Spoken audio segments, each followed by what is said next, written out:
सुनो, चूहा जब दुनिया में आया तो वो किसका जासूस था?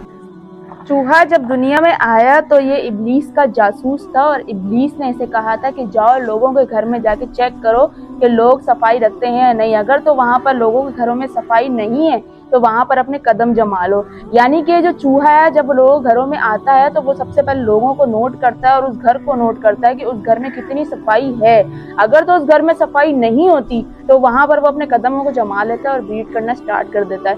इसी लिहाज से साइंसदान की तरफ चलते हैं कि उन्होंने जब सर्च किया चूहे पर तो उन्होंने ये सर्च किया कि चूहा जो होता है उसका जो जम्स वगैरह हैं वो पिग के बराबर होते हैं। अगर ये किसी थाल वगैरह में या किसी प्लेट में मुंह मार देता है तो वो बिल्कुल इस तरह है जैसे किसी पिग ने उस प्लेट में मुंह मार दिया। अब आ जाते हैं 1400 साल पीछे। रसूल अल्लाह सल्लल्लाहु अलैहि वसल्लम के पास एक शख्स आया और उनसे सवाल किया कि चूहा जब अगर किसी थाली में मुंह मार दे तो क्या वो जो थाली है वो निजिस है? तो रसूल अल्लाह ने कहा हाँ बिल्कुल वो निजिस है। तो उस शख्स ने दोबारा सवाल किया तो हम उसको कैसे पाक कर सकते हैं? तो रसूल अल्लाह ने कहा कि 3 बार गीली मिट्टी से उस बर्तन को पाक किया जाए और फिर कलमा पढ़कर उसको अगेन से जो है ना वो वॉश कर लिया जाए और पाक कर दिया जाए। तो इस तरह जो है वो जो बर्तन की जो निजासत है वो सारी जो है वो पाक हो जाएगी। तो ये है कि आप लोगों को जैसे कि पता है कि रात का टाइम जब होता है तो गलियों से और कहाँ से चूहे निकल के लोगों के घरों की तरफ आते हैं।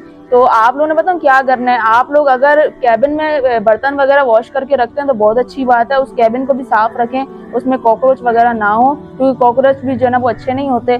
लेकिन अगर किसी ने बास्केट वगैरह में जो है वो बर्तन धोकर रखते हैं बास्केट में, तो बास्केट ऐसी जगह पे रखें जहाँ चूहे की पहुंच ना हो सके और दूसरा उस बास्केट के ऊपर कपड़ा ढक कर रखें।